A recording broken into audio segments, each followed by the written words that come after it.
I just wanted to make a quick video about my spike or peacock moss because I saw it was doing really well and wanted to share what I've been doing to get it like this.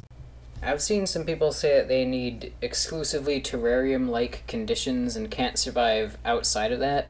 I have mine under a grow light and it's planted in just generic Miracle-Gro potting mix. Or at least that's the situation for this plant here, which has these pretty cool iridescent leaves. But also, some of them are dead. So I don't know if that's because of the soil or some other factor, but I did want to try something else.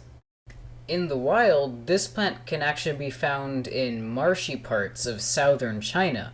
Thankfully, I already had a bin set up to mimic similar conditions because I was trying to grow other types of mosses. Well, this technically isn't a moss, but for simplicity's sake, we'll call it that. So from there, it would be as simple as propagating it.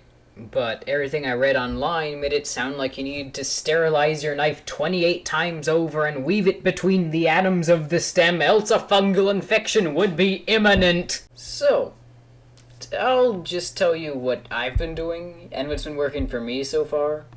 Since it isn't a moss, it has roots. So I waited for those roots to show themselves. Once you have a branch like this, with visible roots sticking out of it, you should be good to clip it off the mother plant. You can use pretty much anything that's sharp, just as long as it's relatively clean and hasn't been used to cut diseased plants recently. I planted one of the cuttings in a bin that had the same substrate as the container that the mother plant is in, as a control of sorts.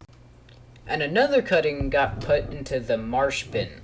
So this has peat moss as the main substrate and is watered almost twice a day.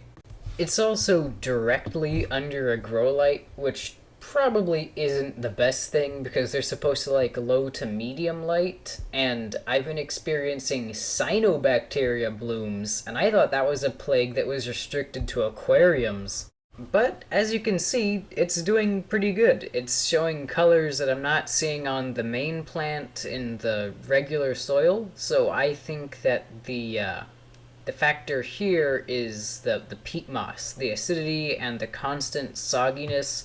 That's probably what's making this plant happy. So that's all I wanted to share. I hope someone somewhere found this useful, and if you can, tell me how it goes.